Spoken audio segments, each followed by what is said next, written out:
Hey everybody. Thank you all for being here. I'm Slater. I'm the founder of Composable Corp and a few different protocols. The one in question here being StakeUp. It's a yield-bearing stablecoin with treasury bills as its backing. And I wanted to talk today about kind of the first principles of stablecoin. What really is a stablecoin? How does permissioning work within stablecoin systems? And how do these RWA integrations that have become very trendy lately kind of play into that permissioning spectrum?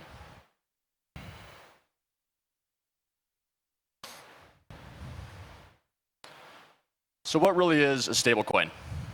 I think the best analog for the regular person is kind of like a bank deposit or a bank liability. Basically, it's a system where collateral exists and carries risks of redeemability for $1 related to its mechanisms of issuance and redemption, its collateralization, and its accessibility. And those risks play out in very different ways depending on if it's a more centralized system like a bank or if it's a more decentralized system like a protocol. So just to make a few examples there, right? The risks of a bank deposit are pretty clear and well understood. You often have duration risk, like we saw play out with Silicon Valley Bank and others in the last few years, where let's say you're holding a long-dated bond with a very low interest rate, and all of a sudden all of your depositors want to redeem their effectively stablecoins or their deposits for an actual dollar. You have to go and sell that collateral, and if that collateral is sitting at a loss, there's a chance not all users are going to be made whole. So that's kind of how a traditional banking system works. There are still, of course, clear rule sets, but it's based a lot on human discretion within those rule sets, which affects the risk of actually being able to redeem for $1. With a protocol or a stablecoin, generally, depending on how decentralized it is, you have a much greater guarantee of redeemability, but of course it still does carry risks. And again, those risks are related to the level of decentralization of the different components of the stablecoin system. So before we get into the details of different types of stablecoins, I want to talk about just what's the point of DeFi, right? Like why bring these why bring these bank liabilities, these IOUs of dollars into the on-chain ecosystem? The first and foremost reason is that counterparty risk is the biggest hidden risk in all of traditional finance, right? There's the classic saying, know thy counterparty, because in stressful black swan market situations, that's really what ends up getting you, even at a large scale. When your counterparty blows up, there's not a whole lot that you can do about it, even though it generally only happens in pretty extreme black swan events. So the point of DeFi, from a first principles level, is that we can trade off counterparty risk for smart contract risk. Instead, we can write rules with systems that are going to self-execute and do exactly what they say they are going to do. So we no longer have to trust a counterparty to do what they say they're going to do. What this does at a more specific level is eliminate the risk of discretion and collateral integrity, right? So I already mentioned Silicon Valley Bank.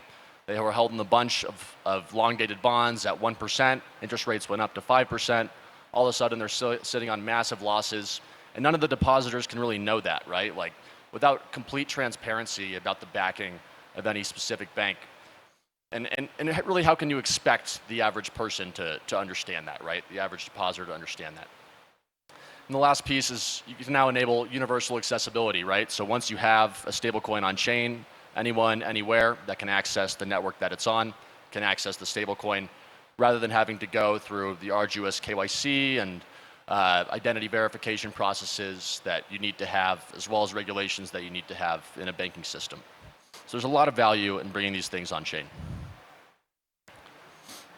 So what does it mean for a stablecoin to be less or more decentralized? I think there's three different components here.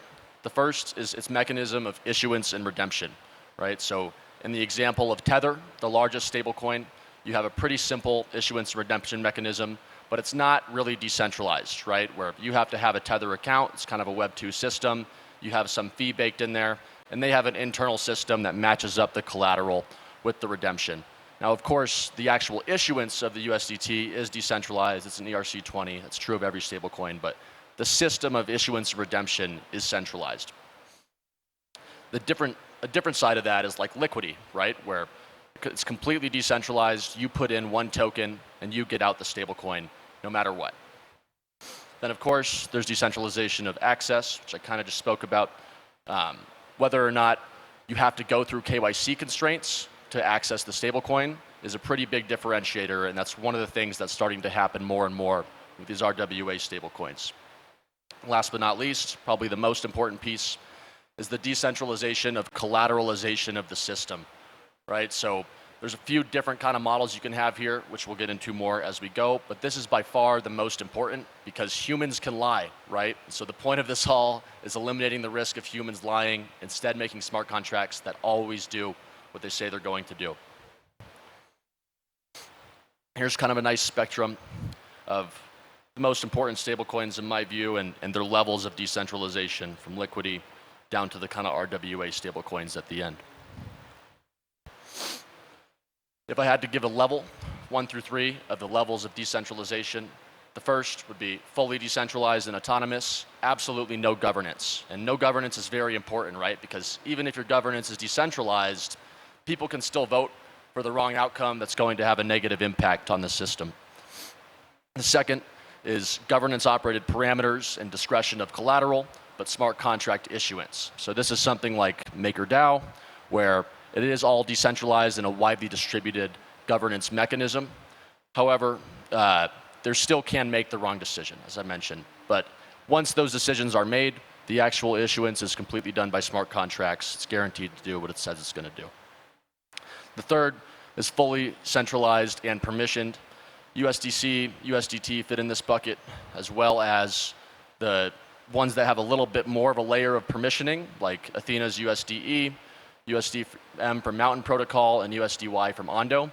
They introduce an additional layer of permissioning where you actually have to be KYC'd to issue and redeem, which is kind of against the ethos of Web3. Why does decentralization of access matter? I think this is a fairly self-explanatory question, but of course, the goal of DeFi is to democratize finance, right? To make the best available financial products available to all of the world, not just the privileged. And the more important piece, which is maybe a little bit less spoken about, is composability. The real value of bringing an asset on chain from a practical perspective is pretty much entirely predicated on composability, on the ability to start with one asset, add it into another system to make more yield or provide liquidity, whatever you're trying to do. Composability is essential to really the function of all of DeFi.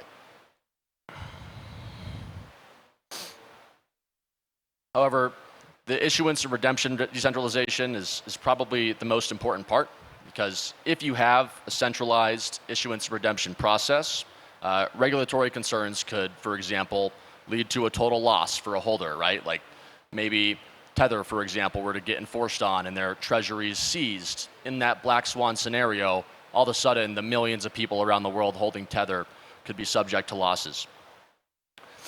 And of course, like we already discussed, like the Silicon Valley Bank example, a centralized issuer and redeemer can make a bad decision about collateralization. They can make mistakes, or they could even perform fraud, right, and issue more than they truly have the collateralization for. When a smart contract does it, this is no longer possible. Last, again, it threatens composability. If there is a KYC process to issuance and redemption, generally you can't have full composability and stack those yields on with others. Most important thing, again, I've hammered the point home a few times, but humans are flawed. That's why we're inventing the system. That's why we're moving to a DeFi standard. So we no longer have to rely on the decision-making of people, which are by definition flawed.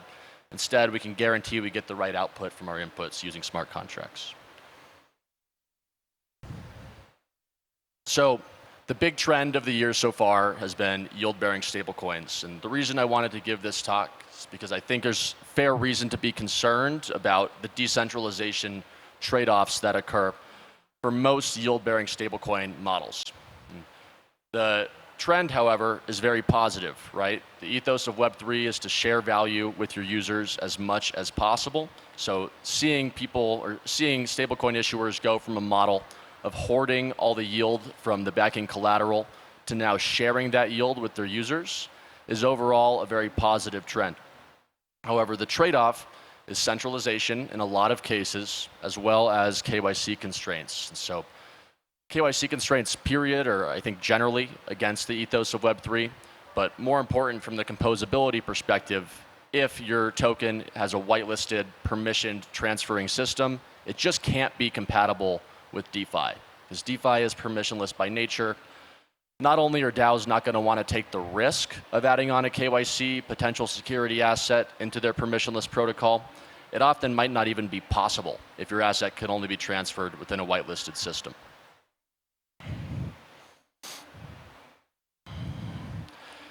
A lot of these stablecoins also market themselves as permissionless, but they have US users blocked, right? So that's kind of a contradiction.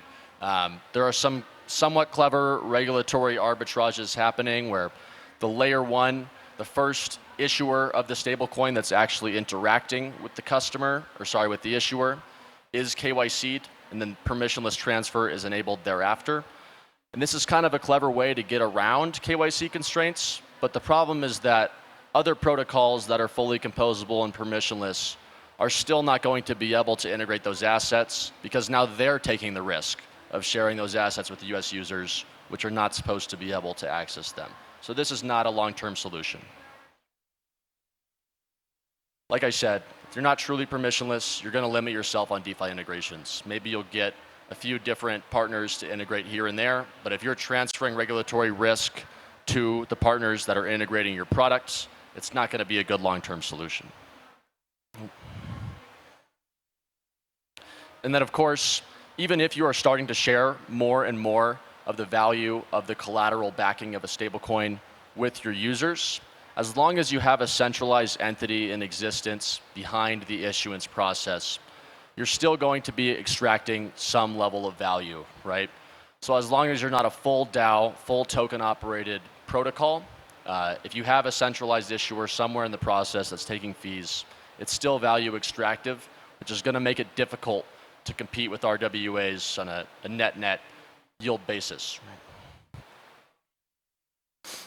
So one of the things we're trying to do at Composable Corp, my company, is introduce what we think is the closest thing possible to the perfect yield-bearing RWA stablecoin.